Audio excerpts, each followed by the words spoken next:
శ్రీ శ్రీ శ్రీ విశ్వవిజ్ఞాన విద్య ఆధ్యాత్మిక పీఠ చక్రవర్తులకు నా సాష్టాంగ నమస్కారములు. ఈనాటి వైశాఖ మాస అంతర్జాల పర్యటనలో పాల్గొంటున్న సభ్యులందరికీ నా హృదయపూర్వక నమస్కారములు. ఈనాటి అంతర్జాల కార్యక్రమంలో పాల్గొంటున్న ప్రతి ఒక్కరికి స్వాగతం, సుస్వాగతం. అంతా లేచి నిలబడి ప్రార్థనలో పాల్గొనండి. ప్రార్థన అనంతరం తిరిగి కూర్చుని తదుపరి సభా కార్యక్రమంలో శ్రద్ధగా పాల్గొనండి. ఇప్పుడు ప్రార్థన.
गुरुर्ब्रह्मा गुरुर्विष्णुः गुरुर्देवो महेश्वरः गुरुसाक्षात् परब्रह्मा तस्मै श्री गुरवे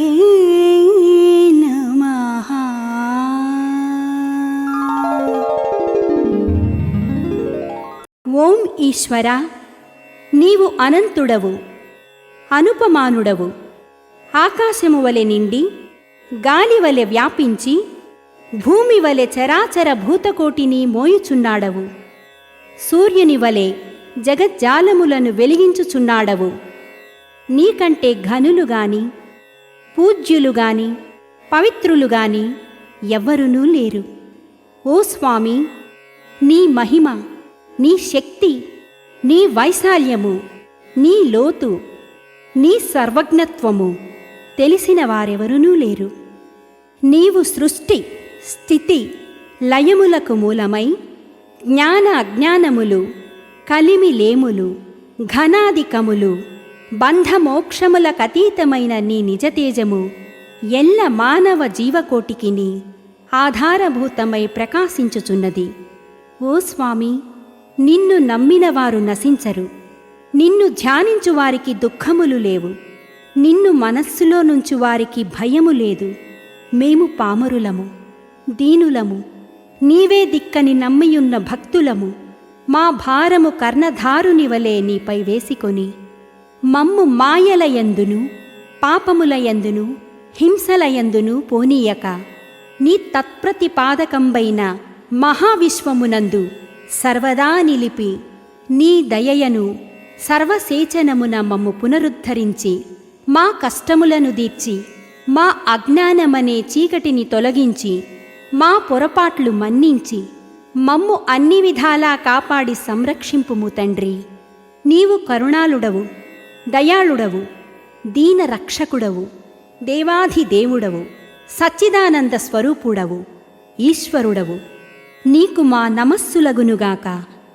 నమస్తే నమస్తే నమస్తే నమః.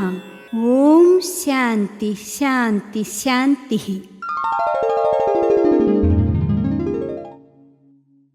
ఈనాటి కార్యక్రమంలో ముందుగా షష్ఠపీఠాధిపతి కవిశేఖర డాక్టర్ ఉమ్రాలిషా స్వామివారు రచించిన సూఫీ వేదాంత దర్శనము అనే గ్రంథము నుండి పద్యము దాని భావము ఆలకించి తాత్విక జ్ఞానానుభూతిని పొందండి.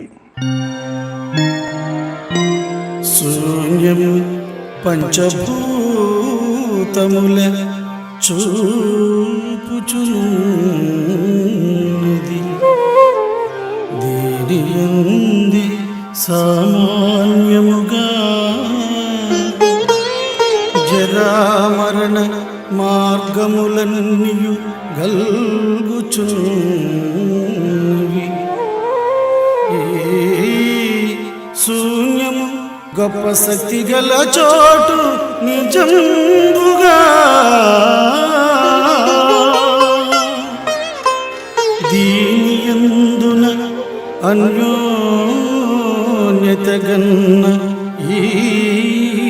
ఈశ్వరుని యోలగమున్నది గంటే నీవుగా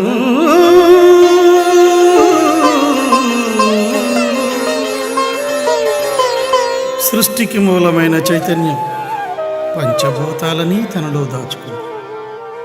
అహంకారం, బుద్ధి, జీవుడు, జరామరణాలు అన్నింటికీ మూలం ఆ చైతన్య పదార్థమే. అదే ఈశ్వరుని నిండుకొలు, అదే నీ. శ్రీ విశ్వ విజ్ఞాన విద్య ఆధ్యాత్మిక పీఠ చక్రవర్తులకు నా సాష్టాంగ నమస్కారములు. ఈనాటి అంతర్జాల సభలో పాల్గొంటున్న సభ్యులందరికీ నా నమస్కారములు. నేననుభావము మదిలో మాని సమస్తంబు గురుని మాడ్కిన్గని విజ్ఞాన సమాధిని గురువే తానని ఏకాగ్ర బుద్ధి దాల్చినవాడు మాయాజలది దాటగలాడు. కాల్చినప్పుడు ఖనిజాకారమంతయు ఒకటై పోల్చునట్టుల జ్ఞాన బుద్ధి బ్రహ్మాకృతి దాల్చినవాడు అని చెప్పి స్వామి స్వర్గమాతలో మహోన్నతమైనటువంటి రహస్యాన్ని మనకు తెలియచేస్తున్నారండి. నేననేటువంటి భావం మనం మనస్సులో విడిచిపెట్టాలట. సమస్తము కూడా అంటే ఏది జరిగినప్పటికీ కూడా స్వామివారి యొక్క ఆశీర్వాదం వల్లే మనకు జరిగింది అని అనుకోవాలి. కానీ మంచి జరిగితే మన గొప్ప, చెడు జరిగితే స్వామి వల్లే మనకు చెడు జరిగింది, ఈ యొక్క పీఠం వల్లే మనకు చెడు జరిగింది అని చెప్పి దూరం అయిపోయినట్లయితే మనమే నష్టపోతాం. అంచేత నేననుభావము మదిలో మాని సర్వము గురుని మాడ్కిన్ కానీ విజ్ఞాన సమాధిలో గురువే తానని ఏకాగ్ర బుద్ధి దాచగలగాలి. అంచేత అటువంటి విజ్ఞాన సమాధిని మనం ప్రతి విషయాన్ని కూడా అంటే మంచి గురువే అనుకోవాలి, మనం చెడు కూడా గురువే అనుకోవాలి. విజయం వచ్చినా సరే గురువే అనుకోవాలి, అపజయం వచ్చినా సరే గురువే అనుకోవాలి. అటువంటి ఏకాగ్ర బుద్ధి ఎవరైతే దాలుస్తారో అప్పుడు అటువంటి వారు మాయా అనేటువంటి మహాసముద్రాన్ని దాటగలుగుతారట. అంటే ఏమిటి? కాల్చినప్పుడు ఏ ఖనిజమైనా సరే ఒకే రకంగా ఎర్రగానే కనిపిస్తుందండి. అది బంగారం అవ్వచ్చు, లేదంటే రాగి అవ్వచ్చు, లేదంటే ఇనుము అవ్వచ్చు. ఏదైనా సరే కాల్చినప్పుడు ఎర్రగా ఏ విధంగా ఒకే రకంగా కనిపిస్తుందో అదేవిధంగా జ్ఞానబుద్ధితో ఎవరైతే ఈశ్వర రసస్వరూప తేజస్సును గ్రహించగలుగుతారో అటువంటి వారికి ఏది జరిగినప్పటికీ కూడా స్వామి ఇది స్వామి యొక్క మహోత్కృష్టమైనటువంటి ఆశీర్వాదం అనేటువంటి భావనతో ఉండగలుగుతారు. అటువంటి మనకి ఈ మాయాజాలం అనేటువంటి విధానాన్ని మనం దాటగలగాలి అంటే ఈ జ్ఞానబుద్ధి అనేటువంటిది అత్యంత అవసరం. అంచేత స్వామి చెప్పినటువంటి త్రయీ సాధనలో ఈ జ్ఞాన సాధన అనేటువంటిది ఒక భాగం కాబట్టి ప్రతి ఒక్కరు కూడా జ్ఞాన సాధన ఆచరించి ఈ మాయా అనేటువంటి మహాసముద్రాన్ని దాటవలసిందిగా నా యొక్క మనవి. శ్రీ విశ్వ విజ్ఞాన విద్య ఆధ్యాత్మిక పీఠం చక్రవర్తులు డాక్టర్ ఉమరాలీషా సద్గురువర్యులకు నా హృదయపూర్వక నమస్కారములు. వైశాఖ పుణ్యకాలంలో శ్రీ మహావిష్ణువును అత్యంత భక్తి శ్రద్ధలతో పూజిస్తారు. వైశాఖ స్నానం ఆచరించి దాన ధర్మాలు, తులసీదళ పూజ అత్యంత ఫలప్రదమును చేకూరుస్తాయి. ఈ మాసంలో నీరు, వస్త్రం, అన్నదానం చేయడం వల్ల విశేష ఫలితాలు కలిగి మోక్షం లభిస్తుందని భక్తుల ప్రగాఢ నమ్మకం. ఇటువంటి కాలంలో బ్రహ్మ, విష్ణు, మహేశ్వరుల కలయిక అని సద్గురువుల చెంతన సత్సంగం చేసినట్లు అయితే అపారమైన జ్ఞానశక్తిని సద్గురువులు భక్తులకు ప్రసాదిస్తారని విశ్వాసం. ఒక చిన్న కథ ద్వారా సత్సంగం యొక్క విశిష్టతను మీకు తెలియచేస్తాను. దేవర్షి అయిన నారదుడు సాక్షాత్తు శ్రీ మహావిష్ణువు యొక్క అవతార రూపుడు. అందుకనే యోగేశ్వరేశ్వరుడైన శ్రీకృష్ణుడు దేవర్షిగాంచ నారదః అని అన్నారు. అట్టి మహనీయుడైన నారదుడు ఒకసారి శ్రీకృష్ణుని దర్శించుటకై వచ్చి దండ ప్రణామములు చేసి, భగవాన్, సత్సంగం యొక్క ఫలము దయచేసి వివరముగా చెప్పండి అని కోరినారు. జగద్గురువైన శ్రీకృష్ణుడు సత్సంగ మహిమ అనుభవపూర్వకముగానే నారదునికి తెలియచేయాలని సంకల్పించి, నీవు తూర్పు వైపుగా వెళితే ఒక పెంట కుప్ప కనిపిస్తుంది, అందులో ఉన్న పేడ పురుగును సత్సంగ మహిమేమని ప్రశ్నించు అని చెప్పి జగన్మోహనమున చిరునవ్వు నవ్వినారు. పరమాత్మ ఆదేనుసారమే చేశారు నారదుడు. నారద మహర్షి ప్రశ్న అడిగారో లేదో గిలగిలలాడుతూ ప్రాణాలు విడిచింది ఆ పేడ పురుగు. ఇలా జరిగిందేమని దుఃఖిస్తూ శ్రీకృష్ణుని వద్దకు వచ్చి జరిగిందంతా విన్నవించుకున్నారు నారదుడు. విని జగన్నాట సూత్రధారి ఇలా అన్నారు, ఇప్పుడు పశ్చిమ దిశగా వెళ్ళు, ఒక పాడుబడిన దేవాలయం, అందులో నివసిస్తున్న పావురం కనిపిస్తుంది, నీ సందేహమును అది తీర్చగలదేమో చూడు అనగానే నారదుడు పావురమును కలుసుకొని తన ప్రశ్న వేశారు. అదేమి చిత్రమో, ఆ కపోతము నారద మహర్షి పాదాల మీద పడి ప్రాణాలు విడిచింది. ఇది ఏమి వింత, ఇంకా ఎన్ని విధాల ఆ భగవంతుడు నన్ను పరీక్షించదలిచాడో అని చింతిస్తూ శ్రీకృష్ణుని వద్దకు వచ్చి జరిగినది విన్నవించుకున్నాడు. అలా జరిగిందా నారద, ఈసారి ఉత్తర దిశగా వెళ్ళు, అక్కడ సంస్థానంలోని మహారాజుకు చక్కని మగ శిశువు పుట్టాడు, నీ సందేహమును ఆ శిశువు తీర్చగలరు అని చెప్పి చిరునవ్వుతో పలికారు.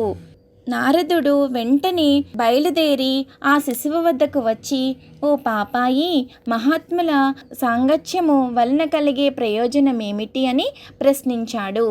నారదుడు ప్రశ్నించే మరుక్షణం ఆ పసిపాప ఒక దేవతగా మారిపోయి భగవత్స్వరూపుడైన నారదుని యథావిధిగా ప్రణవిల్లి ఆశ్చర్యముగా చూస్తున్న నారదునితో, దేవర్షి, అలా ఆశ్చర్యంగా చూస్తున్నారేమిటి? పెంటకుప్పలోనున్న పేడ పురుగును నేనే. దివ్య పురుషుల సందర్శనముచే పావురము యొక్క జన్మ లభించినది. ఆ జన్మలో కూడా మీ దర్శన భాగ్యం లభించుటచే రాజ్యపుత్రుడిగా జన్మించాను. మరలా ఈ జన్మలో మీ దర్శనము కలిగినందువలన నాకు దైవత్వం లభించినది. మహాత్ముల సాంగత్యము యొక్క మహిమ ఇటువంటిది అని అంటూ దేవలోకానికి వెళ్ళిపోయారు. జగద్గురువులైన సద్గురువులు ఏమి చెప్తున్నారు అంటే, సత్సంగత్వే నిస్సంగత్వం, నిస్సంగత్వే నిర్మోహత్వం, నిర్మోహత్వే నిశ్చలీతత్వం, నిశ్చలీతత్వే జీవన్ముక్తి అని ఉపదేశించారు. అంటే జీవన్ముక్తికి మొదటి సోపానము సత్సంగము. ఆ రాజకుమారుడు చెప్పినట్లుగా సత్సంగము పురాకృత పుణ్యము వలన కలుగును. కాబట్టి మనకు మంచి పనులు చేస్తేనే సత్పురుషుల సాంగత్యము, తద్వారా జీవన్ముక్తి కలుగుతాయి. కనుక మనం ఎల్లప్పుడూ మంచి వారితో ఉండి వారి నుండి మంచిని గ్రహించి తరించాలి. దుష్టులకు ఎల్లప్పుడూ దూరంగా ఉండాలి. అందుకే సూఫీలో స్వామి ఏమి చెప్తున్నారు అంటే, మంచి వారల హితులు లభించకున్నా చెడ్డవారల స్నేహంబు చేయరాదు, మల్లె పువ్వులు లేకున్న మానవలయు, ఒల్లి పువ్వులు ముడువగా నొల్లదిప్పుడు. అంటే మంచివారుల స్నేహంబు లభించలేదు అని చెడ్డవారితో స్నేహం చేయకూడదు. అంటే మల్లె పువ్వులు లేవని ఉల్లి పువ్వులను సిగలో ముడవకూడదు అని భావము. అందుకే మనం అందరము కూడా స్వామి సాన్నిధ్యంలో సత్సంగం చేస్తూ మనకు కూడా గొప్ప జ్ఞానబోధ కలుగుతుంది. మన గ్రామాలలో పట్టణాలలో జరిగే సత్సంగము ఆరాధనలకు వెళ్ళి సత్సంగంలో ఉండే అభౌతిక శక్తిని పొంది తరిస్తారు అని కోరుకుంటూ ఈ అవకాశం ఇచ్చిన సద్గురువర్యులకు నా హృదయపూర్వక నమస్కారములు. శ్రీ విశ్వ విజ్ఞాన విద్య ఆధ్యాత్మిక పూర్వ పీఠాధిపతులకి, నవమ పీఠాధిపతి డాక్టర్ ఉమర్ అల్షా సద్గురువరులకి నా హృదయపూర్వక సాష్టాంగ నమస్కారములు. వైశాఖ మాసం అత్యంత పవిత్రమైనటువంటి మాసంగా, ముఖ్యంగా విష్ణుమూర్తి ఆరాధనకు మాధవ మాసం ప్రసిద్ధి చెందింది. పౌర్ణమి రోజున చంద్రుడు విశాఖ నక్షత్రంలో ఉండడం వల్ల ఈ నెలకు వైశాఖము అని పేరు వచ్చింది. ఈ మాసంలో జలదానము, వస్త్రదానము, అన్నదానం చేయడం వల్ల విశేష పుణ్యఫలం లభిస్తుందని పురాణాలు చెబుతున్నాయి. ఇటువంటి పుణ్యకాలంలో బ్రహ్మ, విష్ణు, మహేశ్వర స్వరూపాలైనటువంటి గురు స్వరూపాన్ని పూజించటం వల్ల మోక్షం కలుగుతుంది. ఏమని నిన్ను గొల్చుటకు నీశ్వరా, నీ అపురూప తేజ మేమని చెప్పనేతు, మిదమిదమటంచు సమస్తలోకముల్, నీ మహనీయ తేజమున నేర్పడుచున్నవి నిన్నెరుంగగాలేము, నుతింపలేము, గనలేము తపంబులు వేయి చేసినన్. ఏమని నిన్ను కొలవగలము ఓమీశ్వర? నీ అపురూప తేజము గురించి ఏమని చెప్పగలము? సమస్త లోకములన్నీ కూడా నీ మహనీయ తేజమున చేతనే ఏర్పడుచున్నవి. అటువంటి నిన్ను తెలుసుకొనలేకున్నాము, నిన్ను నుతింపలేకున్నాము, నిన్ను వీక్షించలేకున్నాము. మరియు ఎన్ని రకములైనటువంటి తపంబులు చేసినా కూడా నిన్ను తెలుసుకోలేకున్నాము సద్గురు ప్రభు అని మనకి సూఫీ తత్వంలో చాలా స్పష్టంగా తెలియజేశారు ఈ పద్యం ద్వారా. మరి అసలైనటువంటి పూజ ఏది అన్నప్పుడు, మనిషి భగవంతునికి దగ్గరవడానికి ఎంచుకునేటువంటి మార్గమే పూజ. మన ఆత్మను పరమాత్మతో అనుసంధానించే వంతెన లాంటిది కూడా పూజ. అలాగని దేవుడి పటాలకు పూలు పెట్టి దీపారాధన సమర్పించినంత మాత్రాన అది పూజ అనబడదు. పునాది లేని భవనం ఎలా కూలిపోతుందో అలాగే భక్తి ధర్మం లేని పూజ కూడా అలాగే నిష్ఫలం అవుతుంది. పెద్దలు అన్నట్లు, భావము లేని పూజ పత్రికి చేటు అన్నట్లుగా భగవంతుడు బాహ్య ఆడంబరాలకు కాదు, హృదయంలోని భావానికి మాత్రమే భక్తుడి వశమవుతాడు. శాస్త్రాలు ఏం చెప్తున్నాయి అంటే, భావగ్రహీ జనార్దన అని చెప్తుంది. మనసులో కల్మషం పెట్టుకొని చేసే పూజ ఎంత గొప్పదైనా అది దేవుడికి చేరబడదు. మనసు భగవంతుడిపై కాకుండా ప్రాపంచిక విషయాలపై ఉంటే ఆ పూజ అర్థహీనం అవుతుంది. భగవద్గీత ప్రకారం ఈశ్వరః సర్వభూతానాం అంటే భగవంతుడు మన హృదయంలోనే నివసిస్తున్నాడు అని తెలియజేస్తూ ఉంది. పైకి మంత్రాలు జపిస్తూ లోపల ప్రాపంచిక విషయాలు ఆలోచించడం కూడా నిజమైనటువంటి పూజ కాదు. చేత్తో దేవుడి ముందు దీపం వెలిగిస్తూ నోటితో పరుల మీద నిందారోపణలు చేస్తూ ఉంటే ఆ పూజ కేవలం శారీరక చర్యగానే మిగిలిపోతుంది. మనస్ఫూర్తిగా సమర్పించే చిన్న పువ్వైనా యాంత్రికంగా చేసే 1000 పూజల కన్నా గొప్పది. ఇక ఇతరులకు హాని చెయ్యాలనే ఉద్దేశంతో చేసే పూజలు చివరికి నాశనానికే దారితీస్తాయి. భస్మాసురుడు ఘోర తపస్సు చేసిన దురుద్దేశం వల్ల పొందినటువంటి వరమే అతడి మరణానికి కారణమైంది కదా. శబరి ఎంగిలి పండ్లను తిని శ్రీరామమూర్తికి సమర్పించింది. అలాగే కన్నప్ప కంటి అర్పణ శాస్త్రోక్తంగా చేయలేకపోయినా వారి నిష్కలంకమైనటువంటి భక్తి వల్ల అవి అత్యున్నత పూజలయ్యాయి. ఆడంబరాల జోలికి వెళ్లకుండా మనసును నిర్మలంగా ఉంచుకుని తోటి జీవుల పట్ల కరుణతో ధర్మబద్ధంగా జీవించడమే భగవంతుడికి మనం చేసే అసలైనటువంటి పూజ. యథార్థమైనటువంటి పూజా విధానానికి నియమ నిబంధనలు ఏవీ లేవు. శ్రీ విశ్వ విజ్ఞాన విద్య ఆధ్యాత్మిక పీఠాధిపతి బ్రహ్మశ్రీ ఉషేన్సా సద్గురువర్యులు శాతత్వం అనేటువంటి ఉత్తమ గ్రంథంలో పూజా విధానము గురించి గొప్పగా తెలియజేసినారు. సృష్టి యందు ఈశ్వర విషయం తెలుసుకొని తరించుటకు అనేక మతములు, ఆధ్యాత్మిక ధర్మములు, కూటములు వారికి అనుగుణమైనటువంటి విధానంలో పూజా విధానమైనటువంటి దాన నిరత ప్రబోధించుచున్నారు. ఇందు ముఖ్యంగా ఆసనారూపమైనటువంటి విధానంలో ఈశ్వరుని ధ్యానించవలనని కొందరు సిద్ధాసనము, పద్మాసనం చేయవలసినటువంటి విధానాన్ని, కూర్చుండవలసినటువంటి విధాన కార్యక్రమాలను తెలుపుతూ పూజా ద్రవ్యములు సమకూర్చి నుంచిన విషయంలో తన గురువు ప్రబోధించిన మంత్రమును నియమం ప్రకారంగా కొన్ని గంటలలోనే కొన్ని వేల సార్లు తాను ధ్యానించి దైవము మ్రోల వేయుచూ ఉన్నాడు. అక్కడ తాను నిష్ఠగా కూర్చుని ఉన్నానని నిశ్చయించి నిష్ఠాపరుడై ఆచరించు కార్యకలాపమునకు ధ్యానంతో కూడిన పూజ అని చెప్పబడుచున్నది. సద్గురు ఆశీర్వాదమున తాను తన శీలమును దృష్టిలో పెట్టి తన శుచిత్వము స్థిరపరిచి తన యందు ఉత్పన్నమైనటువంటి జన్మరాహితమును సంకల్పమును స్థిరీకరించి ఏ సమయమునందైనను, ఏ వేళ యందైనను, ఏ చోటనందైనను, ఏ స్థితినైనను ఆనందంతో కూడినటువంటి హాయిని తాను అనుభవ రూపంలో పొందినప్పుడు తన గురువు ప్రబోధించిన మహామంత్రమును ఎవరైతే ఆ స్థితిని ఆ సమయమందు పాడగలుగునో ఆ సమయమందు అతడున్న స్థితియే ఆసనము. ఆ సమయమందు పొందుచున్నటువంటి స్వాభావిక ఏకాగ్రతయే నిష్ఠ, అదే ధ్యానము. అట్టి తరి సాగినదే పూజ. అది ప్రకృతి కార్యకలాపములకు అడ్డని పరిస్థితిలో తన జీవితంను సాగించుచు నొకరి విమర్శనకు గురి కాకుండా పయనించుటయే ధ్యానము. పూజానితమైనటువంటి నిష్ఠగా సద్గురువులు తెలియచేయటం జరిగింది. మరి ఇంత చక్కని పూజా విధానాన్ని తెలియజేసిన సద్గురువులను ధ్యానిస్తూ నీ మాయావనమెంతలో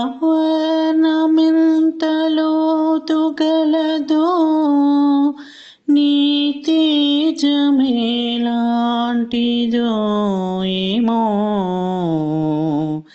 నీ నిజ రూపమే విధముగా వీక్షింపగా వచ్చును. ఈ మార్గంబున నిన్ను చేరగలము ఎంతుంటివో నీవు దేవా మా కండ్ల కదేల కానపడవయ్యా మ్రొక్కి అర్థింపగన్ మ్రొక్కి అర్థింపగన్. ఈ చక్కని అవకాశం ఇచ్చినటువంటి సద్గురువులకి నా హృదయపూర్వక సాష్టాంగ నమస్కారాలు తెలియచేసుకుంటూ స్వస్తి. శ్రీ విశ్వ విజ్ఞాన విద్య ఆధ్యాత్మిక పీఠం సద్గురువర్యుల పాదపద్మములకు నా సాష్టాంగ నమస్కారములు. వైశాఖ మాస జ్ఞాన సభలో పాల్గొన్న సభా సభ్యులకు నా నమస్కారములు. ఇప్పుడు గురువు గొప్పదనం గురించి ఒక శ్లోకం, ఒక చిన్న కథ చెప్పుకుందాం. శ్లోకం: అనేక జన్మ సంప్రాప్త కర్మ ధర్మ విదాహినే జ్ఞానానల ప్రభావేన తస్మై శ్రీ గురువే నమః. భావము: అనేక జన్మలలో సంపాదించిన చెడు కర్మలను పుణ్యకర్మలను సహితం భస్మం చేసే జ్ఞానాగ్ని వంటి శ్రీ గురుమూర్తికి నమస్కారము. మనిషి చేసడి చెడు కర్మలు కష్టములను కలిగిస్తాయి. ఆ కష్టముల బాధ తట్టుకొనలేక మరిన్ని పాపములు చేస్తాడు. దాని వలన జన్మములు కలుగును. శ్రీ గురుమూర్తి అట్టి చెడు కర్మను భస్మం చేయుట వల్ల జన్మరాహిత్యమును అనుగ్రహించును. అలాగే మనిషి చేసిన పుణ్యము కూడా అతని మోక్షమునకు అడ్డమే కాగును. ఎందుకనగా పుణ్యకర్మల వలన ధనధాన్యములు సంపద కలుగును. దాని మదము చేత తప్పులు చేయవచ్చును. కాబట్టి తద్వారా పునర్జన్మ కలగకుండా ఆ రెండు కర్మలను భస్మం చేసి జ్ఞానాగ్నిని శ్రీ గురుదేవుడే ప్రసాదించును. దీని వలన మనకు ఏమర్థమవుతుంది? గురువుగారి జ్ఞానాగ్ని వలన మనము చేసిన మంచి కర్మలు మరియు చెడు కర్మలు భస్మమై మనకు మోక్షం కలుగును. ఇప్పుడు గురువు సర్వాంతర్యామి గురించి ఒక చిన్న కథ చెప్పుకుందాం. స్వామి రామకృష్ణ పరమహంస గారికి క్యాన్సర్ వ్యాధి వచ్చింది. ఆయనకు తీవ్రమైన దగ్గు ఉండేది. ఆహారం కూడా తినలేని స్థితి. స్వామి వివేకానంద గారు తన గురువుగారి పరిస్థితిని చూసి చాలా ఆందోళన చెందుతున్నారు. ఒకరోజు స్వామి రామకృష్ణ పరమహంస గారు వివేకానందుణ్ణి తన దగ్గరకు పిలిచి ఇలా అన్నారు: నరేంద్ర, నువ్వు ఇంటి నుంచి నా దగ్గరకు ఆలయానికి వచ్చేవాడివి గుర్తుందా? 2 రోజుల పాటు ఏమీ తినకుండా ఉండేవాడివి. కానీ నీ తల్లికి నేను స్నేహితుడి ఇంట్లో తిన్నాను అని అబద్ధం చెప్పేవాడివి. నీ పేద తల్లి ఆ కొద్దిపాటి భోజనాన్ని నీ తమ్ముడికి పెట్టాలని. రామకృష్ణ పరమహంస గారు మళ్ళీ ఇలా అన్నారు: నా దగ్గరకు వచ్చాక ముఖంపై ఆనందం ఉన్నట్లు నటించేవాడివి, కానీ నేను వెంటనే తెలుసుకునేవాడిని. అప్పుడే నేను నా చేతులతో నీకు లడ్డూ తినిపించేవాడిని. తర్వాత పరమహంస గారు చిరునవ్వుతో అడిగారు: నేను ఈ విషయం ఎలా తెలుసుకున్నాను? ఎప్పుడైనా ఆలోచించావా? నేను నీ అంతర్గత స్థితిని ఎలా గ్రహించగలిగాను? నరేంద్రుడు చెబుతున్నారు: ఎందుకంటే మీరు అంతర్యామి గురుదేవా. పరమహంస వారు అంతర్యామి అంటే ఎవరు? నరేంద్రుడు ప్రతి ఒక్కరి అంతరంగాన్ని తెలిసినవారు. పరమహంస వారు ఎవరైనా అంతరంగాన్ని ఎప్పుడు తెలుసుకోగలరు? నరేంద్రుడు వారు స్వయంగా ఆ అంతరంగంలోనే నివసించినప్పుడు. పరమహంస వారు అంటే నేను నీలో కూడా ఉన్నాను కదా. నరేంద్రుడు: అవును గురుదేవా, మీరు నా హృదయంలో ఉన్నారు. పరమహంస వారు: నేను నీలో ఉండి నీ ప్రతి విషయం తెలుసుకుంటున్నాను. నీ ప్రతి బాధను గుర్తిస్తాను. నీ ఆకలిని అనుభవిస్తాను. దీన్ని బట్టి మనకి ఏమర్థమవుతుంది? గురువు కేవలం బయటకు కనిపించే ఒక శరీరం మాత్రమే కాదు. ఆయన మనలో అంతర్గతంగా లీనమై మనల్ని ఎప్పుడూ కాపాడుతూ ఉంటారు. ఈ అవకాశం ఇచ్చిన నా స్వామికి నా ధన్యవాదములు. కొద్ది క్షణాలలో స్వామివారి దివ్య సందేశం ప్రారంభమవుతుంది. శ్రద్ధాశక్తులతో ఆలకించి ప్రత్యక్షానుభూతిని పొందండి. వైశాఖ మాసము 2026వ సంవత్సరము ఏప్రిల్ 26వ తేదీ ఆదివారం నాడు ప్రత్యక్షముగా సద్గురువర్యులు మన ప్రాంతాలలో పర్యటించలేకపోయినా పరోక్షముగా అంతర్జాలము ద్వారా లేదా ఆన్లైన్ ద్వారా వారి యొక్క వీడియో సందేశం ద్వారా మన ప్రాంతాలైనటువంటి బెంగుళూరు, చెన్నై, తిరుపతి, రేణిగుంట, శ్రీకాళహస్తి, చిత్తూరు, గూడూరు, నెల్లూరు, గోరఖ్పూర్, రాజస్థాన్ మున్నగు ప్రాంతాలలో ఉన్నటువంటి శ్రీ విశ్వ విజ్ఞాన విద్యా ఆధ్యాత్మిక పీఠ సభా సభ్యులకు, సభ్యతలకు నా హృదయపూర్వక నమస్సుమాంజలులు. శ్రీ విశ్వ విజ్ఞాన విద్య ఆధ్యాత్మిక పీఠం యొక్క తత్వము మానవత్వమే మతము, మానవత్వమే ఈశ్వరత్వము అనే తాత్విక జ్ఞాన మార్గాన్ని ప్రసాదించి మనలో తాత్విక చింతనను కలిగించి తాత్విక ఆలోచన శక్తిని వృద్ధిపరిచి మన దైనందిన జీవన విధానం సుఖమయం చేసుకునేటువంటి ఒక ఉత్కృష్టమైనటువంటి తాత్విక జ్ఞాన మార్గము శ్రీ విశ్వ విజ్ఞాన విద్య ఆధ్యాత్మిక పీఠం యొక్క తత్వము. ఈనాటి సమాజంలో మన దైనందిన జీవన విధానంలో అనేక రకాలైనటువంటి ఒత్తిడులు, ఉద్రేకాలు, అసహనము, అనేక రకాలైనటువంటి తాపత్రయాలు, సమస్యలు, కష్టాలు, బాధలు, నష్టాలు, దుఃఖాలు, ప్రమాదాలు, అనారోగ్యం ఇత్యాది విషయాలు ఎన్నో నిత్య దైనందిన జీవన విధానంలో మనలో ఏర్పడుతున్నాయి.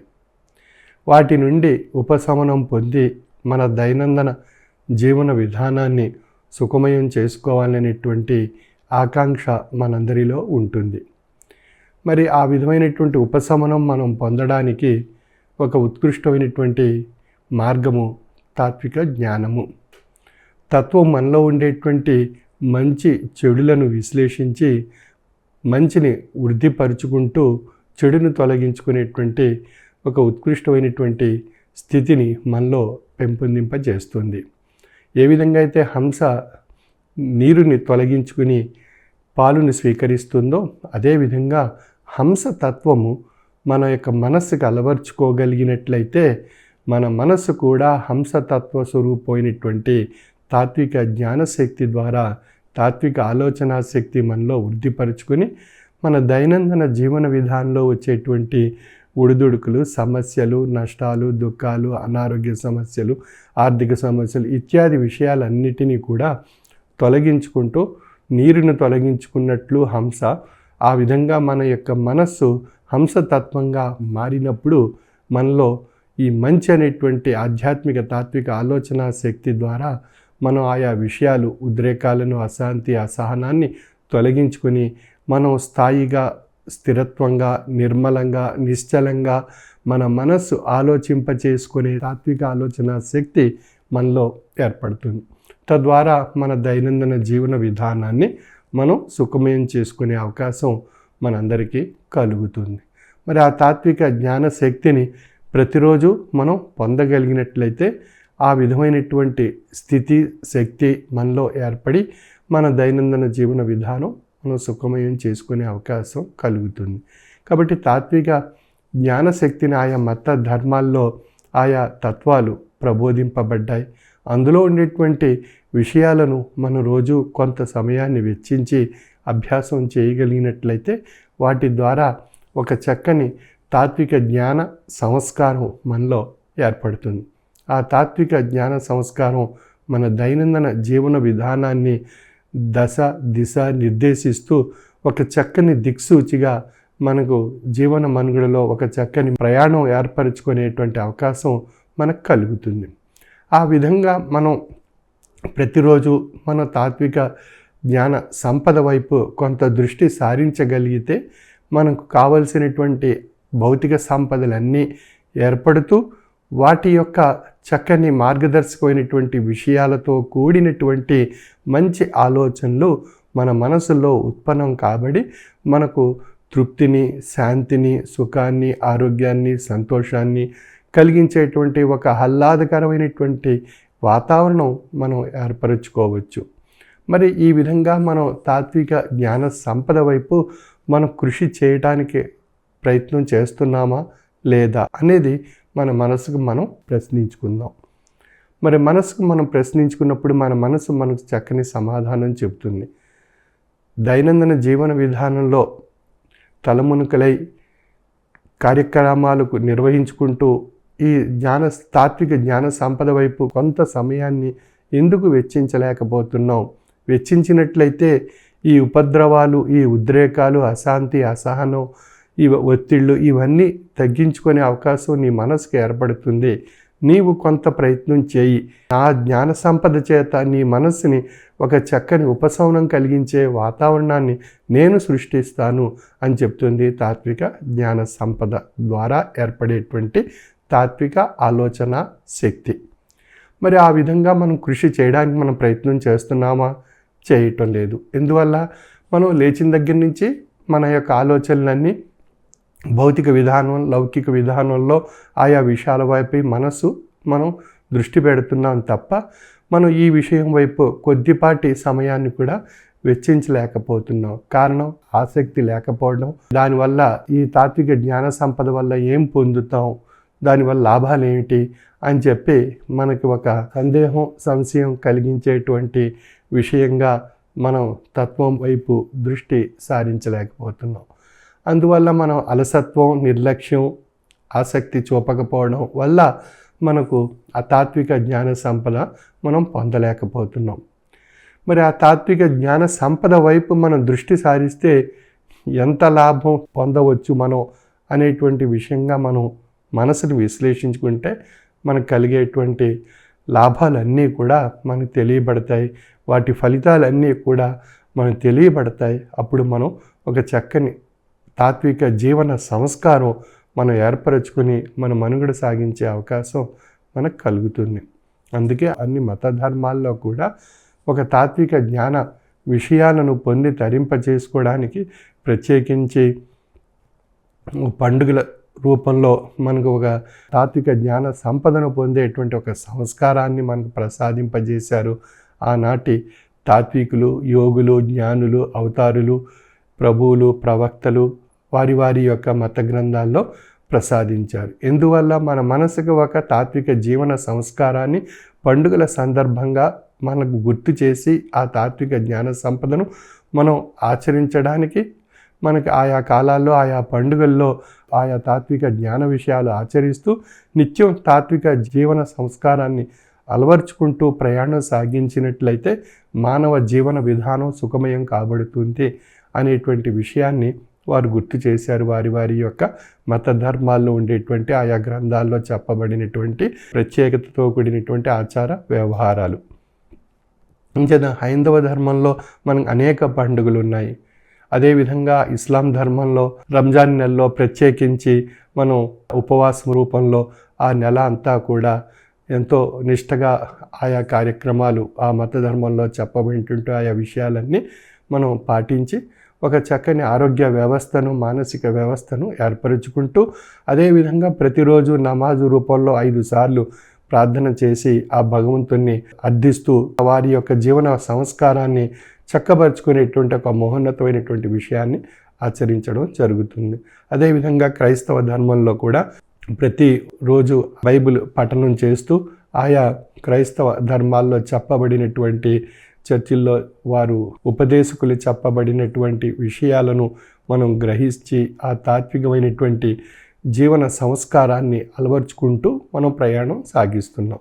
ఈ విధంగా బౌద్ధ ధర్మంలోనూ, జైన ధర్మంలోనూ, సిక్కు ధర్మంలోనూ, యూదుల ధర్మం తౌరాయతులోనూ ఈ విధంగా అన్ని మత ధర్మాల్లో కూడా ఎన్నో చక్కని ఆధ్యాత్మిక తాత్విక జ్ఞాన విషయాలు మనకు ప్రసాదించారు. మన మనుగడకు దశ దిశ నిర్దేశిస్తూ చక్కని దిక్సూచిని మన యొక్క దైనందిన జీవన విధానంలో ఆ తాత్విక జ్ఞానశక్తి ద్వారా మనలో తాత్విక ఆలోచన శక్తిని వృద్ధిపరుచుకొని మన తాత్విక జీవన సంస్కారాన్ని అలవర్చుకొని మనుగడ సాగించడం వల్ల ఒక చక్కని ఆధ్యాత్మిక విధానం మనలో ఏర్పడి మన జీవన తత్వంలో ఆధ్యాత్మిక తత్వం యొక్క మహోన్నతమైనటువంటి స్థితి, శక్తి మనం పొంది తరింప చేసుకోవడం ద్వారా మన దైనందిన జీవన విధానం సుఖమయం కాబడుతుంది. తాపత్రయాల నుండి రక్షణ కలుగుతుంది. ఉద్రేకాలు, అసహనము, అశాంతి, ఒత్తిడి, ఆందోళన, ఆర్థిక విషయాలు, నష్టాలు, అనారోగ్యాలు ఇత్యాది విషయాలన్నీ కూడా మనం సంస్కరించుకుని మన మనసుని ఒక నిశ్చలంగా, నిర్మలంగా స్థాయిపరుచుకుంటూ మనం చక్కని మనుగడ సాగించేటువంటి అవకాశం మనందరికీ ఏర్పడుతుంది. అంచేత ఈ విధంగా చేయటం వల్ల మనలో ఒక హ్యాపీ హార్మోన్ అంటే సంతోషకరమైనటువంటి ఒక హార్మోన్ ప్రతిరోజు మనలో ఏర్పడుతూ ఉంటుంది. ఆ హ్యాపీ హార్మోన్ అనేటువంటిది మనలో ఉండేటువంటి అరిషడ్వర్గ స్వరూపమైనటువంటి హార్మోన్లు మన శరీర రక్త మిశ్రితమైనటువంటి పదార్థంలో అవి ఉద్రేకింపబడకుండా అరిషడ్వర్గ స్వరూపమైనటువంటి హార్మోన్లు ఏర్పడకుండా స్థాయిపరిచి నివారించగలిగేటువంటి ఒక ఔషధం మన మనస్సు ద్వారా మనం తయారు చేసుకొని మనం ఆ ఔషధాన్ని హ్యాపీ హార్మోన్ అనేటువంటిది మనం తయారు చేసుకోగలిగినట్లయితే మన మనస్సు ద్వారా, తాత్విక జ్ఞానశక్తి ద్వారా, తాత్విక ఆలోచనా శక్తి ద్వారా, తాత్విక జ్ఞాన సంస్కారం ద్వారా ఆ యొక్క హ్యాపీ హార్మోన్ను, సంతోషకరమైనటువంటి హార్మోన్ను మనం రక్త మిశ్రితమైనటువంటి పదార్థంలో విస్తరింప చేయటం ద్వారా అరిషడ్వర్గ స్వరూపమైనటువంటి హార్మోన్లు ఏర్పడకుండా స్థాయిపరుస్తూ, నివారిస్తూ, తొలగించుకునేటువంటి అవకాశం మనలో కలుగుతుంది. ఆ విధంగా మనం ప్రతిరోజు ఆ యొక్క హ్యాపీ హార్మోన్ మనం ఏర్పరచుకోగలిగినట్లయితే మానసిక వ్యవస్థ ద్వారా మనకు మానసిక ఆరోగ్యం ఏర్పడుతుంది, శారీరక ఆరోగ్యం ఏర్పడుతుంది. ఈ రెండిటి ద్వారా మనకు జీవన ఆయుష్ పెరుగుతుంది. ఆ జీవన ఆయుష్ని అనుసరించి మనం చక్కని ఎన్నో కార్యకలాపాలు మనం నిర్వహించుకునేటువంటి అవకాశం మనందరికీ కలుగుతుంది. కష్టాలు అందరికీ వస్తుంటాయి. సామాన్యుడు మొదలుకొని అవతారి వరకు ప్రతి ఒక్కరికి కష్టాలు ఏదో ఒక రూపంలో వెంటాడుతూనే ఉంటాయి. ఏ విధంగా మన నీడ మన వెంట ప్రయాణం సాగిస్తుందో అదేవిధంగా కష్టం కూడా, మన సుఖం వెనకాల మన కష్టం కూడా వెంటాడుతూ ఉంటుంది. అంచేత మనం నడుస్తున్నప్పుడు మన నీడ మనతో పాటు ప్రయాణం సాగించినట్లు మన సుఖంతో పాటు మన కష్టం కూడా మనతో పాటు ప్రయాణం సాగిస్తూ ఉంటుంది. కానీ భౌతికంగా మనం సుఖంగా ఉన్నాము అనుకుంటాం, కానీ వెనకాల మన కష్టం ఉందనేటువంటి విషయం మనకు గుర్తుకు రాదు. ఎందువల్ల కష్టం ఒకసారి మరిపించి మేఘంలా గర్జించి మనల్ని బాధించి దుఃఖింపజేసి నష్టపరిచి ఎంతో తీవ్రమైనటువంటి సంక్షోభాలు కలిగించి మళ్ళీ కొంత సమయానికి అది కనుమరుగి మళ్ళీ సుఖం వైపు పయనింప చేయడానికి ఒక చక్కని విషయాన్ని మనం కలిగిస్తుంది. అంచేత కష్టాన్ని, సుఖాన్ని అంటే నీడను, ఈ యొక్క వెలుగును రెండిటిని మనం స్వీకరించగలిగేటువంటి విధానం, మానసిక తత్వం మనలో ఏర్పరచుకున్నట్లయితే మనకు ఒక చక్కని మార్గదర్శకమైనటువంటి జీవన తత్వం, జీవన సంస్కారం మనలో ఏర్పడుతుంది. అంచేత కష్టాన్ని, సుఖాన్ని రెండిటిని మనం స్వీకరించాలి. కేవలం సుఖాలనే స్వీకరిస్తూ కష్టాలు వద్దు అనుకుంటే సాధ్యం కాదు. ప్రతి మానవుడికి పుట్టుక మొదలుకొని అంత్యశ్వాస వరకు కష్ట సుఖాలు రెండూ సమన్వయంతో మనలో ఉంటూ అవి భౌతిక విధానంలో ఒక్కొక్కసారి ఒక కష్టం, ఒక్కొక్కసారి సుఖం మనలో ఆయా బాటను నడిపిస్తూ ఉంటాయి. అంచేత మనం సుఖంగా వచ్చేటువంటి బాటను స్వీకరించాలి, కష్టంగా వచ్చేటువంటి బాటను స్వీకరించాలి. కష్టంగా వచ్చినటువంటి బాట మనం ఇది భగవంతుడి పరీక్ష, ఇది కాలం యొక్క పరీక్ష, మన మనసు తాత్విక జ్ఞానం వైపు మరింత వృద్ధిపరుచుకొని బలీయమైనటువంటి తాత్విక జ్ఞానశక్తిని మనం పొందాలి ఈ సమయంలో, ఈ కష్ట సమయంలో అని మనం భావించి మనం ప్రయత్నం చేస్తే ఆ కష్టం క్రమేపీ బలహీనపడుతుంది. సర్వే జనా సుఖినో భవంతు. వైశాఖ మాస అంతర్జాల పర్యటన కార్యక్రమం ఏప్రిల్ 19వ తేదీ నుండి మే 11వ తేదీ వరకు ప్రతిరోజు సాయంకాలం 5 గంటల నుండి 6 గంటల వరకు నిర్వహింపబడును. సభ్యులందరూ భక్తి, విశ్వాసం, లక్ష్యంతో వైశాఖ మాస అంతర్జాల ఆరాధనలోను హారతిలోనూ పాల్గొనవలను. స్వామి మన గ్రామానికి లేదా పట్టణానికి భౌతికంగా వచ్చినప్పుడు ఏ విధమైన భక్తి విశ్వాసంతో సభలో పాల్గొంటామో అదే విధమైనటువంటి భక్తి విశ్వాసంతో అంతర్జాల పర్యటన కార్యక్రమంలో కూడా పాల్గొనవలెను. మీ గ్రామాలలో స్వామి అంతర్జాల పర్యటనలో ఉన్నప్పుడు సభా సభ్యులంతా మీ గృహాలలో స్వామివారి ఫోటో వద్ద దీపారాధన చేసి ప్రసాదం మొదకం పెట్టుకొని హారతి అనంతరం కుటుంబ సభ్యులంతా అత్యంత లక్ష్యంతో ప్రసాదం మొదకం స్వీకరించి స్వామివారి దివ్యమైన ఆశీస్సులు పొందవలెను. పరమ పవిత్రమైన వైశాఖ మాస అంతర్జాల పర్యటన ఏప్రిల్ 26వ తేదీ ఆదివారం బెంగళూరు మహానగరం, చెన్నై మహానగరం, తిరుపతి మహానగరం, రేణిగుంట, శ్రీకాళహస్తి, చిత్తూరు, గూడూరు, నెల్లూరు, గోరఖ్పూర్, రాజస్థాన్ తదితర ప్రాంతాలలో స్వామివారి యొక్క దివ్యమైనటువంటి ఈశ్వర రసస్వరూప తేజస్సు వారి యొక్క అనుగ్రహ భాషణ రూపంలో ప్రసాదించడం జరిగింది. స్వామి వారు జ్ఞాన చైతన్యాన్ని కలగజేస్తున్నారు. మరి ఆ జ్ఞాన చైతన్యంలో భాగంగా స్వామి అనేక జ్ఞాన రహస్యాలను మనకి తెలియచేస్తున్నారు. కాలము పోవుచున్నది ఒడుగమ్మున పట్టగలేము, మీరు రారేల నిజార్థములు చదువరేల, ప్రభాత ముహూర్త విగంటికాద్ద వైతాళికు లేమి పాడుచు మృదంగము మీటుచునున్న వారలో మీరేలా ప్రశాంతులై వినరు నేటికి నేర్వరు బ్రహ్మతత్వమున్. చాలా మనం ఏం చెప్తామంటే అస్సలు సమయం లేదండి బాబు, ఆరాధనకి వెళ్ళడానికి సమయం లేదు, పిఠాపురం స్వామి దగ్గరికి వచ్చి దర్శనం చేసుకోవడానికి సమయం లేదు, గురువారం వచ్చి కార్యక్రమంలో పాల్గొనడానికి సమయం లేదు, కార్తీక మాసం సమయం లేదు, వైశాఖ మాసం సమయం లేదు, మహాసభల్లో సమయం లేదు, ఎప్పుడూ కూడా సమయం లేదు అనేటువంటి వాళ్ళకి ఒక అందరూ కూడా మీరు ఇప్పుడు చెప్పేటటువంటి విషయాన్ని అర్థం చేసుకుని సమయాన్ని కల్పించుకోవాల్సిందిగా నా యొక్క మనవి. నాకు సమయం లేదు, ఒకప్పుడు 12 గంటలు పట్టే ప్రయాణం ఇప్పుడు 4 గంటలకే పూర్తవుతుంది, అయినా మనిషి అంటున్నాడు సమయం లేదు. ఒకప్పుడు 12 మంది ఉన్న కుటుంబం ఇప్పుడు 2కే పరిమితమైంది, అయినా మనిషి అంటున్నాడు సమయం లేదు. ఒక సందేశం చేరడానికి ఒకప్పుడు 2 వారాలు పట్టేది, ఇప్పుడు 2 సెకన్లలో చేరుతోంది, అయినా మనిషి అంటున్నాడు సమయం లేదు. దూరంగా ఉన్న వారి ముఖం చూడటానికి ఒకప్పుడు సంవత్సరాలు పట్టేవి, ఇప్పుడు సెకన్లలో కనిపిస్తోంది, అయినా మనిషి అంటున్నాడు సమయం లేదు. ఇంట్లో తిరగడానికి ఒకప్పుడు ఎంతో శ్రమ పడాల్సినటువంటి అవసరం వచ్చేది, ఇప్పుడు లిఫ్ట్లో క్షణాల్లో అన్ని అంతస్తుల్లోకి కూడా వెళ్ళగలుగుతున్నాం, అయినా మనిషి అంటున్నాడు సమయం లేదు. బ్యాంకు క్యూలో గంటల తరబడి నిలబడ్డ మనిషి ఇప్పుడు మొబైల్లో సెకన్లలో లావాదేవీలు చేయగలుగుతున్నాడు, అయినా అంటున్నాడు సమయం లేదు. ఒకప్పుడు వైద్య పరీక్షల రిపోర్టులు రావడానికి వారాలు పట్టేవి, ఇప్పుడు కొన్ని గంటల్లోనే వస్తున్నాయి, అయినా మనిషి అంటున్నాడు సమయం లేదు. బైక్పై వెళ్తూ ఒక చెయ్యి హ్యాండిల్ మీద ఇంకో చెయ్యి ఫోన్ మీద ఆగి మాట్లాడే సమయం లేదంటూ సమయం లేదు అంటున్నాడు.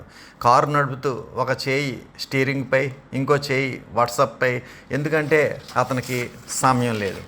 ట్రాఫిక్లో తానే కొత్త లైన్ సృష్టిస్తూ ముందుకు దూసుకుపోతాడు, ఎందుకంటే అతనికి సమయం లేదు. స్నేహితుల మధ్య జనాల్లో ఉన్న వీళ్ళు మాత్రం ఫోన్తోనే బిజీ, ఎక్కడికో చేరాల్సి ఉందట, సమయం లేదు. ఒంటరిగా ఉన్నప్పుడు ప్రశాంతంగా ఉంటాడు, కానీ మనుషుల మధ్య ఉంటే అసహనంగా మారతాడు, ఎందుకంటే అతనికి సమయం లేదు. అతనికి సమయం లేదు అనేటువంటి సమాధానమే మనకి ఎక్కువగా వస్తుందండి. మన పీఠానికి వచ్చేటటువంటి సభ్యుల్లో కూడా, అమ్మ మీరు ఆరాధనకి వెళ్తున్నారా అంటే కుదరట్లేదండి, సమయం లేదండి. అదేవిధంగా మీరు పిఠాపురం ఎందుకు రావట్లేదమ్మా, సమయం లేదండి.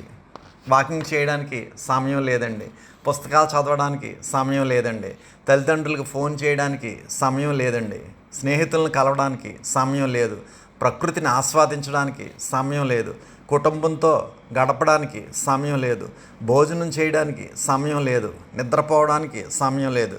కానీ మనకు మాత్రం ఇప్పుడు చెప్పేటటువంటి కొన్నిటి కోసం మాత్రం సమయం ఉంటుంది. ఏమిటవి అంటే IPL మ్యాచ్లు, Netflix, WhatsApp, Instagram, Facebook, YouTube, ఇంకా ఇతర సోషల్ మీడియాలోని అర్థం లేనటువంటి రీల్స్ అన్నీ కూడా మనకు చూడడానికి టైం ఉంటుంది. అనవసరమైనటువంటి రాజకీయ వాదనలకి సమయం ఉంటుంది, సమయం పుష్కలంగా దొరుకుతుంది. మరి వాస్తవం మనం గ్రహించగలగాలి. ప్రపంచం చాలా సులభమైంది, సాంకేతికతకు దగ్గరైంది, దూరాలు మాయమయ్యాయి, సౌకర్యాలు పెరిగాయి, అవకాశాలు విస్తరించాయి, అయినా మనిషికి సమయం లేదు అని చెబుతూనే తన నుంచి తానే దూరం అయిపోతున్నాడు అనేటువంటి విషయాన్ని గ్రహించగలగాలి. చివరికి సత్యం ఏమిటి అంటే, ఒకరోజు సమయమే అతని చేతుల నుంచి జారిపోతుంది. ఆ చివరి క్షణంలో అతనికి అర్థమవుతుంది సమయం ఉంది అని. అదే స్వామి మనకు చెప్తున్నారు, కాలము పోవచున్నది ఒడిగమ్మున పట్టగలేము మీరు రారేల నిజార్థములు చదువరేల ప్రభాత ముహూర్త విగాంటికార్థ వైతాళుకు లేమి పాడుచు మృదంగము మీటుచునున్న వారులు మీరేల ప్రశాంతులై వినరు నేటికి తేరవల బ్రహ్మతత్వము. సమయం లేదంటే బాల్యం గడిచిపోతుంది, అదేవిధంగా యవ్వనం గడిచిపోతుంది, వార్ధక్యం వెళ్ళిపోతుంది, అన్నీ వెళ్ళిపోతాయండి. చివరికి సమయం లేదంటే ఇక 84 లక్షల జడజన్మల తర్వాత వచ్చినటువంటి మానవ జన్మ ముక్తిని పొందకుండా నాశనం అయిపోయేటటువంటి జడజన్మలకు పోయేటటువంటి స్థితి ఏర్పడుతుంది. కాబట్టి ప్రతి ఒక్కరు కూడా దయచేసి బంధాలకు, బంధుత్వాలకు, స్నేహితులకు, సేవా కార్యక్రమాలకు, ధార్మిక కార్యక్రమాలకు సమయాన్ని కేటాయిస్తూ ఉన్నన్ని రోజులు కూడా పేరుప్రఖ్యాతులు గడిస్తూ సుఖంగా సంతోషంగా ఉన్నన్ని రోజులు కూడా జీవిద్దాం.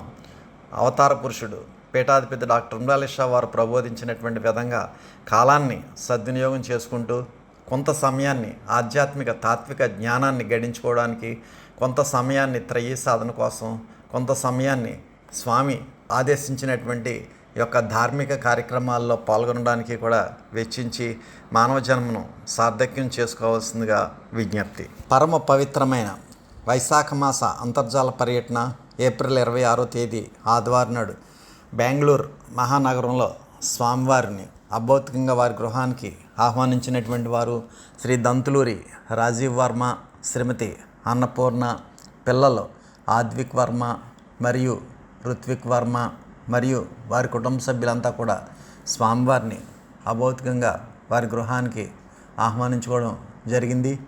స్వామివారిని సాల్వలతో సత్కరించి స్వామివారి యొక్క దేవీమైనటువంటి ఈశ్వర రస స్వరూపేసిన ఆశీస్వరూపంలో పొందారు శ్రీ దంతులూరి రాజీవ్ వర్మ, శ్రీమతి అన్నపూర్ణ, పిల్లలు ఆద్విక్ వర్మ మరియు రుత్విక్ వర్మ మరియు వారి కుటుంబ సభ్యులందరికీ కూడా స్వామి మహోత్కృష్టమైన ఈశ్వర రస స్వరూపేసిన ప్రకటింపజేయడం జరిగింది. అనంతరం శ్రీ ఆకురాతి వినయ్ గోపాల్, శ్రీమతి మౌనిక దంపతులు కుమారుడు ఇషాన్ మరియు వారి కుటుంబ సభ్యులంతా కూడా స్వామివారిని సాల్వలతో సత్కరించుకుని స్వామివారి యొక్క దివ్యమైనటువంటి ఈశ్వర రస స్వరూపేసిన ఆశీస్వరూపంలో పొందడం జరిగింది.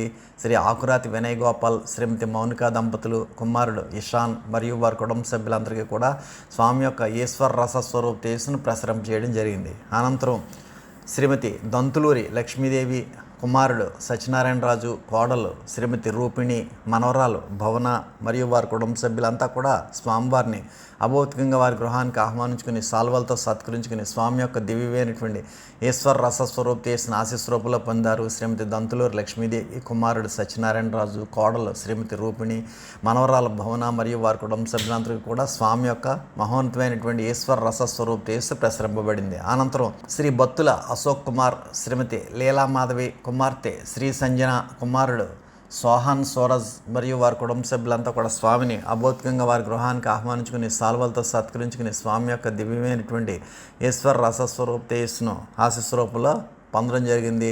శ్రీ బత్తుల అశోక్ కుమార్ మరియు శ్రీమతి లీలామాధవి, కుమార్తె శ్రీ సంజన, కుమారుడు సోహన్ సోరజ్ మరియు వారి కుటుంబ సభ్యులందరికీ కూడా స్వామి యొక్క దివ్యమైనటువంటి ఈశ్వర రసస్వరూపేసు ఆశీస్వరూపంలో ప్రకటన చేయడం జరిగింది. అనంతరం శ్రీ పోతురాజు సత్య వెంకట మురళీధర్, శ్రీమతి శిరీష, కుమార్తె లిషిత, సత్య వెంకట మురళీధర్ గారి తల్లిదండ్రులు శ్రీ సత్యనారాయణ, శ్రీమతి అన్నపూర్ణ దంపతులు మరియు వారి కుటుంబ సభ్యులంతా కూడా స్వామివారిని అభౌతికంగా వారి వారి గృహాలకు ఆహ్వానించుకుని సాల్వలతో సత్కరించుకుని స్వామి యొక్క దివ్యమైనటువంటి ఈశ్వర రసస్వరూప చేసిన ఆశీస్వరూపంలో పొందారు. శ్రీ పోతరాజు సత్య వెంకట మురళీధర్, శ్రీమతి శిరీష, కుమార్తె లిషిత, సత్య వెంకట మురళీధర్ గారి తల్లిదండ్రులు శ్రీ సత్యనారాయణ, శ్రీమతి అన్నపూర్ణ గారు మరియు వారి కుటుంబ సభ్యులందరికీ కూడా స్వామి యొక్క మహోన్నతమైనటువంటి ఈశ్వర రసస్వరూప చేసి ఆశీస్వరూపంలో ప్రకటన చేయడం జరిగింది. అనంతరం స్వామిని సాల్వలతో సత్కరించినటువంటి వారు హైదరాబాద్ నుండి శ్రీ శ్రీరామచంద్ర అమర్నాథ్, శ్రీమతి అనిత, కుమారుడు నాగసాయి అభిరామ్, కుమార్తె నాగసాయి లక్ష్మి, అక్షయ కుటుంబ సభ్యులందరికీ కూడా ఆయురారోగ్య ఐశ్వర్యాలు కలగాలని స్వామివారిని కోరుతూ స్వామిని సాల్వతో సత్కరించడం జరిగింది. అదేవిధంగా బెంగళూరు నుండి శ్రీమతి కాకర్లపూడి సచివతి, శ్రీమతి ఉషా, కుమారుడు తరుణ్ వర్మ మరియు వారి కుటుంబ సభ్యులు కూడా స్వామిని సాల్వతో సత్కరించారు. శ్రీ తుమ్మల వెంకట సురేష్, శ్రీమతి స్వర్ణలక్ష్మి, కుమారులు ప్రణయ్ గీత్, శ్రేయష్ మరియు వారి కుటుంబ సభ్యులంతా కూడా స్వామిని సాల్వతో సత్కరించారు. శ్రీ అద్దంకి శ్రీధర్, శ్రీమతి నాగలక్ష్మి, కుమార్తె సాయి నిషికాశ్రీ, కుమారుడు ఇషాన్ మరియు వారి కుటుంబ సభ్యులు కూడా స్వామిని సాల్వతో సత్కరించారు. శ్రీ తుమ్ము దైవ, శ్రీమతి ఉమాజ్యోతి ప్రియ, కుమార్తె వరాహనితి లక్ష్మి, కుమారుడు జస్విన్ మరియు వారి కుటుంబ సభ్యులంతా కూడా స్వామిని సాల్వతో సత్కరించారు. అనంతరం శ్రీ గొట్టుముక్కల సత్యనారాయణరాజు, శ్రీమతి అమ్మాజీ, కుమారుడు శ్రీవరుణ్, కోడలు శ్రీమతి ప్రియాంక, కుమారుడు నాగసాయి నరసింహ, దుర్గా, రియాన్ వర్మ మరియు వారి కుటుంబ సభ్యులంతా కూడా స్వామిని సాల్వతో సత్కరించడం జరిగింది. అనంతరం శ్రీ ఆకురాతి కోదండపాణి, శ్రీమతి పద్మావతి దంపతులు, కుమారులు అక్షయ్, అరవింద్ మరియు వారి కుటుంబ సభ్యులంతా కూడా స్వామిని సాల్వతో సత్కరించారు. అనంతరం శ్రీ శంకర ప్రదీప్, శ్రీమతి శంకర జాహ్నవి, కుమార్తె ఉషా కిరణ్మయి మరియు వారి కుటుంబ సభ్యులంతా కూడా స్వామిని సాల్వతో సత్కరించడం జరిగింది. ఏ విధంగా స్వామివారిని సాల్వాలతో సత్కరించినటువంటి శ్రీరామచంద్ర అమర్నాథ్ గారికి, శ్రీమతి కాకర్లపూడి సచివతి గారికి, శ్రీ తుమ్మల వెంకట సురేష్ గారికి, శ్రీ అద్దంకి శ్రీధర్ గారికి, శ్రీ తూము దైవ గారికి, శ్రీ గట్టిముక్కల సత్యనారాయణరాజు గారికి, శ్రీ ఆకురాతి కోదండపాణి గారికి, శ్రీ శంకర ప్రదీప్ గారికి మరియు వారి కుటుంబ సభ్యులందరికీ కూడా స్వామి దివ్యమైనటువంటి ఆశీస్సులు ప్రసాదించడం జరిగింది. అనంతరం హారతి కార్యక్రమంలో పాల్గొన్నటువంటి బెంగళూరు సభ్యులు శ్రీ రుద్రరాజు పృథ్వీవర్మ, శ్రీమతి కీర్తన కుమారులు అగస్త్య వర్మ, అప్తిక్ వర్మ, శ్రీమతి పద్మావతి మరియు వారి కుటుంబ సభ్యులు. శ్రీ గణేష్ల విజయ్ కుమార్, శ్రీమతి గంగాభవాని, కుమారుడు శ్రావణ్, కుమార్తె యోగ్య మరియు వారి కుటుంబ సభ్యులు. శ్రీ మురాలశెట్టి రామకృష్ణ, శ్రీమతి శేషావరలక్ష్మి, కుమారుడు ఉమామహేశ్వరరావు, కోడలు అశ్విని, మనవరాలు లిఖిత లక్ష్మి యశస్విని, మనవడు రేయన్స్, శ్రీ రమ శ్రీనివాస్ కార్తీక్ మరియు వారి కుటుంబ సభ్యులు. మైసూర్ నుండి శ్రీ సోమరౌత్ రవికుమార్, శ్రీమతి సత్యమణి, కుమార్తెలు సుధా, సుప్రియ మరియు వారి కుటుంబ సభ్యులు. బెంగళూరు నుండి శ్రీ రేవంత్ కృష్ణ, నల్లాం, శ్రీమతి అనురూప, కుమార్తెలు ఇషాని, సంయుక్త మరియు వారి కుటుంబ సభ్యులు. బెంగళూరు శ్రీ లాలం రవితేజ, శ్రీమతి జ్యోతి, కుమార్తె ఉమాలిషిత మరియు వారి కుటుంబ సభ్యులు. బెంగళూరు నుండి శ్రీ బెల్లపకొండ శ్రీనివాస్, శ్రీమతి మంగతాయారు, కుమారుడు గోకుల్ రవితేజ మరియు వారి కుటుంబ సభ్యులు. శ్రీ నడింపల్లి శ్రీనివాస్ విఘ్నేష్ వర్మ, శ్రీమతి రషిత, కుమారుడు అవ్యయ్ మరియు వారి కుటుంబ సభ్యులు. శ్రీ ముత్యాల బాలబాలాజీ, శ్రీమతి ఉషా రామలక్ష్మి, కుమారులు ఉమేష్, జిగ్నేష్, మావయ్య, కేవీవి సత్యనారాయణ, అత్తయ్య శ్రీమతి భాస్కర్ లక్ష్మి మరియు వారి కుటుంబ సభ్యులు. శ్రీ తోకల అమ్మిరాజు, శ్రీమతి దేవి కుమారి, కుమార్తెలు రూహిక, స్నిగ్ధ, రూపిక గౌరీ మరియు వారి కుటుంబ సభ్యులు. శ్రీ గిద్ద రమేష్, శ్రీమతి సూర్యకుమారి, కుమారులు హుస్సేన్ షాకిరణ్, ఉమామహేశ్వర్ కుమార్ మరియు వారి కుటుంబ సభ్యులు. శ్రీ తోరం పార్థసారథి, శ్రీమతి నాగలక్ష్మి, కుమారుడు యువశ్రీ సాయి గణేష్, కుమార్తె రక్షిత మరియు వారి కుటుంబ సభ్యులు. శ్రీ సింగిల్దేవి సత్యనారాయణ, శ్రీమతి సాయి శ్రీ వరలక్ష్మి మరియు వారి కుటుంబ సభ్యులు. శ్రీ గంట గిరిధర్, శ్రీమతి దివ్యలక్ష్మి, కుమారుడు చరణ్వీర్ శ్రీ అరవ్, కుమార్తె వేద విద్య. శ్రీ పిల్లలు ఆయురారోగ్యాలతో ఉండాలని స్వామివారి ఆశీస్సులు కోరుతూ మరియు శ్రీ దోనేపూడి పణీంద్ర, శ్రీమతి హిమబిందు, కుమార్తె శ్రీ వైష్ణవి మరియు వారి కుటుంబ సభ్యులు. శ్రీ వత్సవాయ్ రాజబాబు, శ్రీమతి సత్యవతి, కుమారులు జగదీష్, ఉమామహేశ్వరరాజు మరియు వారి కుటుంబ సభ్యులు. శ్రీ పండ్రోత్ రాజ్కుమార్, శ్రీమతి పద్మ, కుమారుడు గీత, ఉమేష్ కుమార్, కుమార్తె ఉమాసత్య శ్రీలక్ష్మి మరియు వారి కుటుంబ సభ్యులు. ఈ విధంగా బెంగళూరు నుండి హారతి కార్యక్రమంలో పాల్గొన్న 50 మంది కుటుంబ సభ్యులకు కూడా స్వామి దివ్యమైనటువంటి ఈశ్వర రసస్వరూప్ తీసుకుని ఆశీస్వరూపంలో ప్రకటన చేయడం జరిగింది. అనంతరం చెన్నై నుండి స్వామివారిని అభౌతికంగా వారి గృహానికి ఆహ్వానించుకున్నటువంటి శ్రీ పెన్మత్స రవికుమార్ రాజు, శ్రీమతి సుజాత, కుమారుడు అక్షజ్ వర్మ మరియు వారి కుటుంబ సభ్యులందరూ కూడా స్వామిని అభౌతికంగా వారి గృహానికి ఆహ్వానించుకుని సాల్వలతో సత్కరించుకుని స్వామి యొక్క దివ్యమైనటువంటి ఈశ్వర రసస్వరూప్ చేసిన ఆశీస్వరూపంలో పొందారు. శ్రీ పెన్మత్స రవికుమార్ రాజు, శ్రీమతి సుజాత, కుమారుడు అక్షజ్ వర్మ మరియు వారి కుటుంబ సభ్యులందరికీ కూడా స్వామి దివ్యమైనటువంటి శుభాశీస్సులు ప్రసాదించారు. అనంతరం చెన్నై నుండి శ్రీ ఉమామహేశ్వరరావు, శ్రీమతి ఉమా అబ్రాంబిక, కుమారుడు శ్రీ రియాన్ ఆయురారోగ్యాలతో ఉండాలని కోరుకుంటూ కుటుంబ సభ్యుల స్వామిని సాల్వతో సత్కరించగా స్వామి శ్రీ ఉమామహేశ్వరరావుకి వారి కుటుంబ సభ్యులకి కూడా ఆశీస్సులు ప్రసాదించారు. అనంతరం హారతి కార్యక్రమంలో పాల్గొన్న శ్రీ పెన్మత్స రవికుమార్ రాజు, శ్రీమతి సుజాత, కుమారుడు అక్షజ్ వర్మ మరియు వారి కుటుంబ సభ్యులు. శ్రీ దిండి మనోహర్, శ్రీమతి బిందు మాధవి, కుమారులు హర్షిత, ఋత్విక్ సింహ మరియు వారి కుటుంబ సభ్యులు.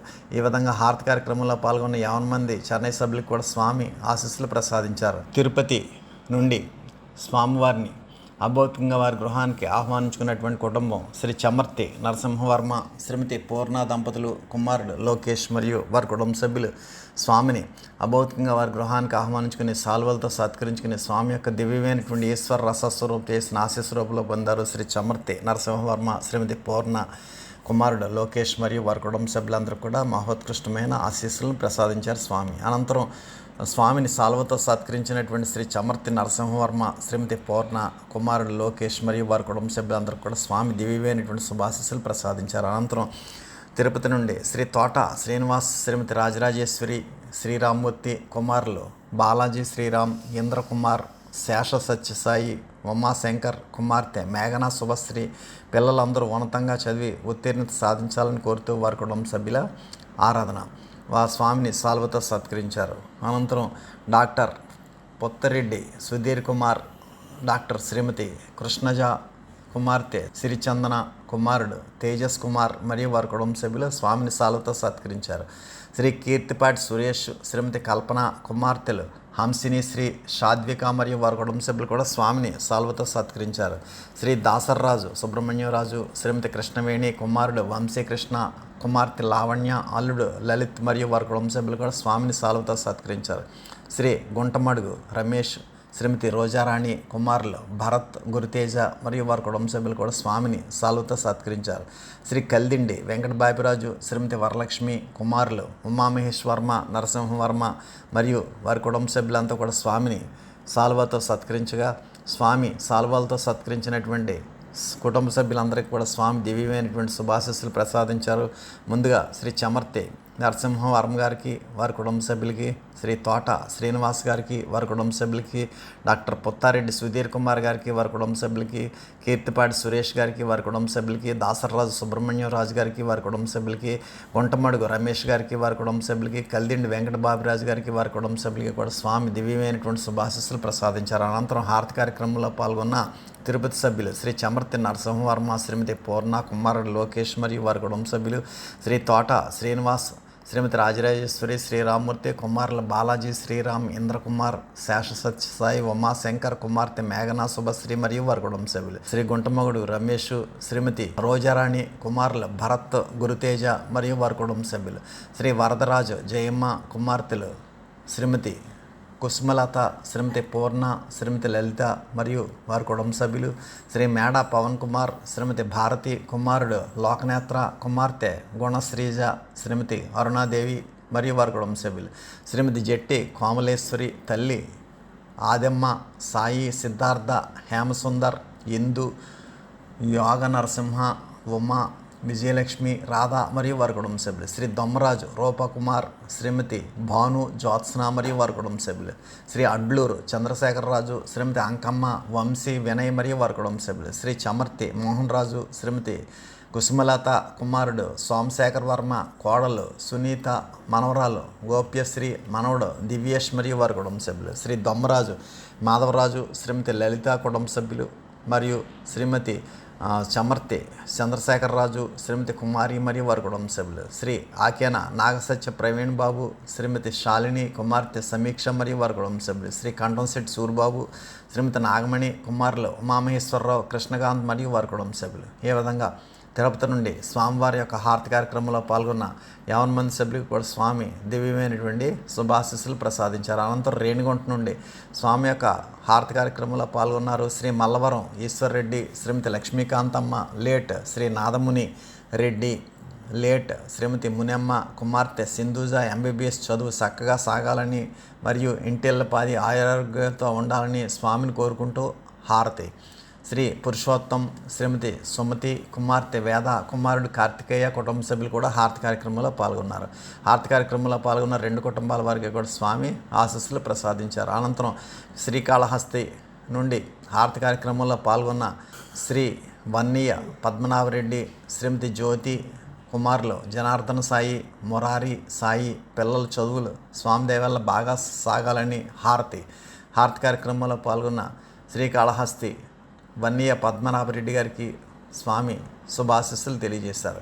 అనంతరం చిత్తూరు నుండి స్వామివారిని అభౌతికంగా వారి గృహానికి ఆహ్వానించుకున్నటువంటి వారు సత్యవేడు చిత్తూరు డిస్ట్రిక్ట్ కణితి రత్నమాల, కుమారుడు శ్రీ వెంకటరమణ, కోడలు శ్రీమతి అపర్ణ, మనవళ్ళు ఉమా తేజస్వి, శ్రీ గణహర్ష మరియు వారి కుటుంబ సభ్యులంతా కూడా స్వామిని అభౌతికంగా వారి గృహానికి ఆహ్వానించుకుని సాల్వలతో సత్కరించుకుని స్వామి యొక్క దివ్యమైనటువంటి ఈశ్వర రసస్వరూప చేసిన ఆశీస్వరూపంలో పొందారు. సత్యవేడు చిత్తూరు జిల్లా కణితి రత్నమాల, కుమారుడు శ్రీ వెంకటరమణ, కోడలు శ్రీమతి అపర్ణ, మనవళ్ళు ఉమా తేజస్వి, శ్రీ గణహర్ష మరియు వారి కుటుంబ సభ్యులందరికీ కూడా స్వామి మహోన్నతమైనటువంటి ఈశ్వర రసస్వరూప చేసిన ప్రకటించడం జరిగింది. అనంతరం గూడూరు నుండి హారతి కార్యక్రమంలో పాల్గొన్నటువంటి సభ్యులు శ్రీ సొల్లూరు రాజా, శ్రీమతి భాగ్యవతి, కుమారుడు రాజేష్, అక్క కళ, భావ, విష్ణు, పిల్లలు అభిరామ్, వేద, సంహిత మరియు ఇంటిల్లపాది ఆయురారోగ్యాలతో ఉండాలని స్వామిని కోరుతూ హారతిలో పాల్గొన్న వారికి స్వామి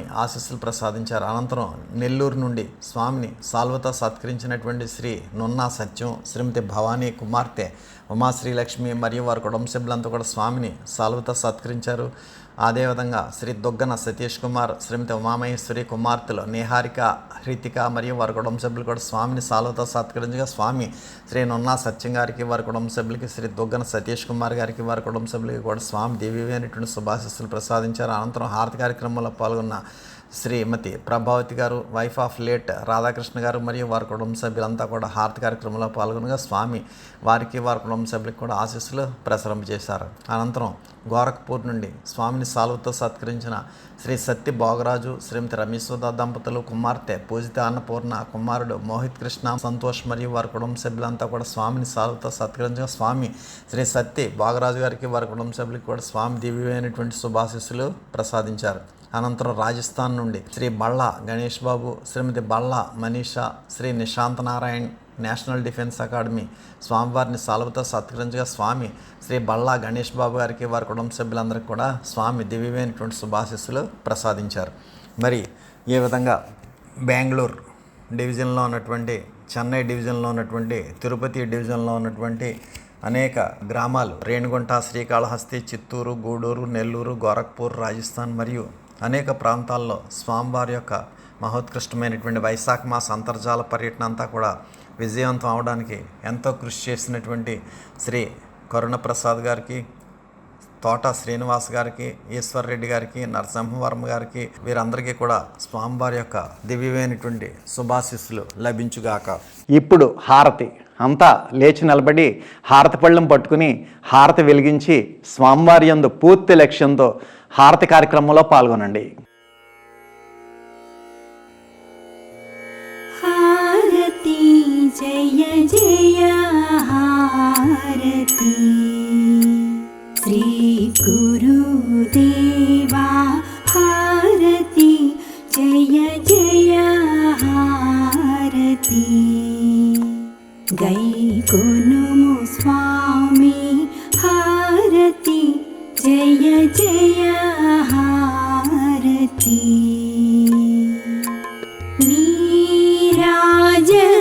నీరాజనములుని పేరు పేరున గూర్చి నీరాజనములుని పేరు పేరున గూర్చి ఆరాధించుచు భక్తి నర్పించు కర్పూర హారతి జయ జయ హారతి శ్రీ గురుదేవా హారతి జయ జయ హారతి గైకొనుము స్వామి హారతి జయ జయ హారతి పరమ భక్తులు జ్ఞాన భరిత సాత్వీమణులు పరమ భక్తులు జ్ఞాన భరిత సాత్వీమణులు కరములు మోక్షి ఈ విరి పళ్ళేరములని హారతి జయ జయ హారతి శ్రీ గురుదేవా హారతి జయ జయ హారతి గైకొనుము స్వామి హారతి జయ జయ హారతి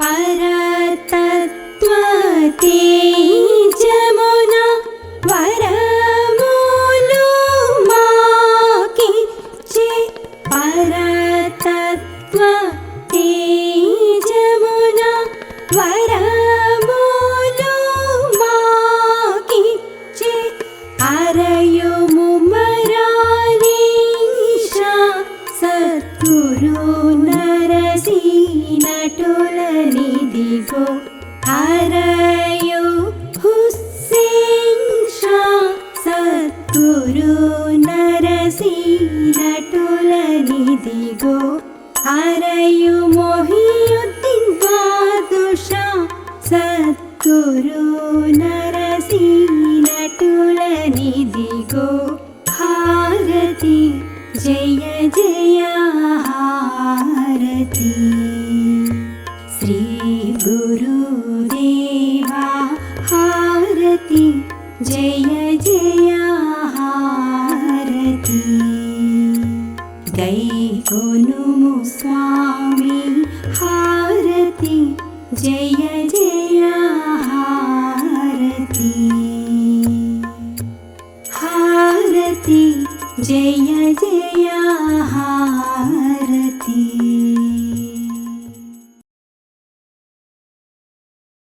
మీరు మీ కుటుంబ సభ్యులంతా హారతి అనంతరం తీర్థప్రసాదాలు స్వీకరించండి.